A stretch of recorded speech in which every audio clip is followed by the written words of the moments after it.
अभी ओवैसी जी चले गए, बहुत सी बातें मैं उनके सामने यह स्पष्ट करना चाहता था। देखिए, मैं क्रमवार रिवर्स में उत्तर दे रहा हूं।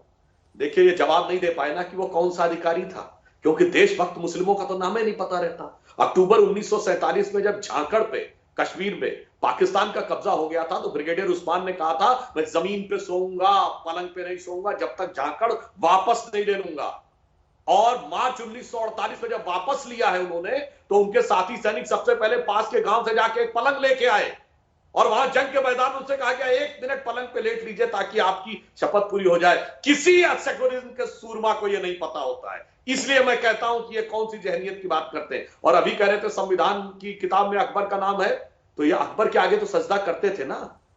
जब खुतबे में बोला जाता था, सजदे में निगाह रहे तमाम होश खिरत पेश बादशाह रहे, और जब वंदे मातरम बोलना होता, कहते हमारे इस्लाम के खिलाफ हम किसी के आगे सजदा नहीं करते, और मुगल बादशाहों के आगे सजदा करते थे। अब आइए तीसरी बात, ये कहते हैं नस्लें बदल जाएंगी। जैसा आपने कहा कि नस्ल तो पार्टी की नहीं होती, और ये नस्ल किसकी मानते हैं? ये कहा जाता है कि हैदराबाद जिसने बनाया, निजामुल मुल्क आसफ जहां, मीर कमरुद्दीन खान, जो कहते हैं कि वो उज्बेक से आए थे। तो अभी देखिए, कोरोना की वैक्सीन के बारे में आरएनए फैक्टर चल रहा है, यानी उसका जीनोम की सीक्वेंसिंग देखी जाती है। दिखवा लीजिएगा कितने लोगों का उज्बेक डीएनए से कनेक्शन निकलेगा। कभी आप साइंस उस मुकाम पे पहुंच गई, हैदराबाद से कुछ नहीं निकलेगा। अरे नस्ल तो वो है ही नहीं, और 3 नस्लें गुजरने के बाद पूरा हैदराबाद नहीं लड़ पा रहे हैं, और हमसे कह रहे हैं कि साहब नस्लें गुजर जाएंगी और ये नहीं होगा। और एक और बात बंगाल में भी फायदा मिलेगा सर ओवैसी के चुनाव लड़ने का आपको? देखिए, पिछले चुनाव में लोकसभा में हम 18 सीटें जीते थे, तो ओवैसी लड़े थे क्या?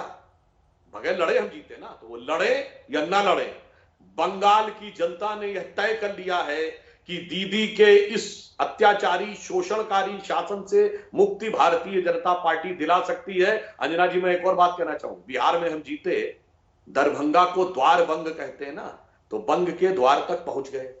तेलंगाना का प्राचीन नाम है तैलंग, अब तैलंग भी हमने अपनी धमकदार उपस्थिति दर्ज करा दी। अब अगला है बंग, तो द्वार बंग, तैलंग और बंग। अब चाहे जितना दीदी कर ले हुड़दंग या ओवैसी कर ले हुड़दंग, कोई फर्क नहीं पड़ने वाला। बंग की राष्ट्रवादी भूमि भारतीय जनता पार्टी के साथ आकर खड़ी होगी, और हमारे संस्थापक हुड़दंग कहां सर? कांग्रेस तो कहती है आप लोग संग संग हैं। देखिए, संघ की जब वो बात करते हैं, तो भगवान बुद्ध भी कह गए थे, बुद्धम शरणम गच्छामि संघम शरणम गच्छामि। उन्होंने बौद्ध संघ के लिए कहा था। परंतु आज वास्तविकता यह है कि संघ के अच्छे कार्यों के लिए जो राष्ट्रीय स्वयंसेवक संघ ने भी जो काम किए हैं, कांग्रेस बता दे कभी किए हैं? कितने इनके लोगों ने दलित बस्तियों में काम किए हैं? कितने लोगों ने वनवासी क्षेत्रों में काम किए हैं? कितने लोगों ने शिक्षा के क्षेत्र में काम किए हैं? कितने लोगों ने धार्मिक क्षेत्र में काम किए हैं? ये बताएं ना। तो बात यहां पे संघ की नहीं, संघ के का जो विचार स्ट्राइक रेट 86% है। स्ट्राइक रेट 86% है सर। स्ट्राइक रेट तो जानते हैं क्यों है कि बाकी पे तो साथी लड़ रहे थे ना, तो दोनों का मिला के देखें। और दूसरी बात मैं पूछता हूं, भाई वहीं पे क्यों लड़ते हैं जहां कुछ 50% होते हैं? परसेंटेज देख के लड़ते हैं, फिर स्ट्राइक में परसेंटेज बताते हैं। बिहार में भी परसेंटेज देख के लड़ते हैं, और हैदराबाद में अपनी अपनी जमीन पे भी एक एक कॉन्स्टिट्यूएंसी परसेंटेज देख के तय करते हैं, फिर कहते हैं स्ट्राइक का परसेंटेज देख। पर आप भी तो सर ओवैसी को देखकर वहां पहुंचे ना, वरना कितने म्यूनिसिपल चुनाव, आपने तिरुवनंतपुरम का पहले एग्जांपल दिया था, वरना ऐसे कितने आप लोग म्यूनिसिपल कॉर्पोरेशन में इतनी ताकत झोंकते हैं?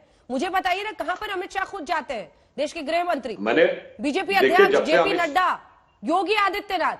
योगी जी को तो जरूर ही उतारना था, खास तौर पर हैदराबाद में। स्ट्रैटेजी समझ नहीं आ रही क्या सबको?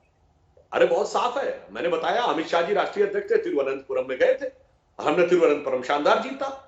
आज जेपी नड्डा जी अध्यक्ष हैं, हम हैदराबाद में गए, इसमें ऐसी कौन सी बात है? तो हम तो हर चुनाव को गंभीरता से लेते हैं। अंजना जी, हम पे तो आरोपी ही लगता है। दिल्ली में भी लोग कहते हैं इतने केंद्रीय मंत्री आ गए, इतने मुख्यमंत्री आ गए, हर चुनाव। हैदराबाद आपको ओवैसी जी खींच कर नहीं लाए? हैदराबाद आपको ओवैसी जी खींच कर नहीं लाए? अंजना जी, जो लोग कहते थे कि हमारा और ओवैसी से कोई अंडरस्टैंडिंग, अब तो टीआरएस और ओवैसी की जो अंडरस्टैंडिंग पीठ पीछे थी वो सामने आ गई। हमने तो उनकी मान में घुसकर उनको ललकारा। अब बताइए, हम तो सीधे चुनौती दे रहे हैं अंदर आके, और बाकी लोग धीरे धीरे धीरे धीरे मिलजुल के चल रहे हैं, और हर इशू पे दोनों की जुगलबंदी है, जो मैंने पहले भी कई बार बोला। मैंने कहा कि वो चाहे धारा 370 हो या ट्रिपल तलाक हो या तथाकथित बाबरी मस्जिद हो या अफजल गुरु याकूब मेनन हो, सब पे सेकुलर दलों और ओवैसी की जुगलबंदी है और कहते हैं हमसे कि हम जो है उनके साथ खड़े हैं। सरकार कौन मिलकर आंध्र में चला चुका है? एमआईएम के साथ सरकार थी कांग्रेस की, और जब अकबरुद्दीन ओवैसी ने वो घटिया बयान दिया उस समय एमआईएम के साथ सरकार थी इनकी आंध्र प्रदेश में। ये बताइए, जब तस्लीमा नसरीन किसी हैदराबाद में प्रेस कॉन्फ्रेंस उखाड़नी थी तो कांग्रेस और एमआईएम दोनों के विधायकों ने एक साथ जाके प्रेस कॉन्फ्रेंस में हुड़दंग किया, माइक हटा दिया, उनको नहीं प्रेस करने दिया। दोनों साथ साथ है हर मुद्दे के ऊपर, हम साथ साथ। तो चुनाव हो चुके हैं, नतीजे भी आ चुके हैं, अभी भाग्यनगर को थोड़ा इंतजार करना होगा। हैदराबाद बनाम भाग्यनगर, ये टक्कर आज आप देख रहे थे। बहुत बहुत धन्यवाद आपका भी सुधांशु जी, हमारे साथ हल्ला बोल में शामिल होने के लिए।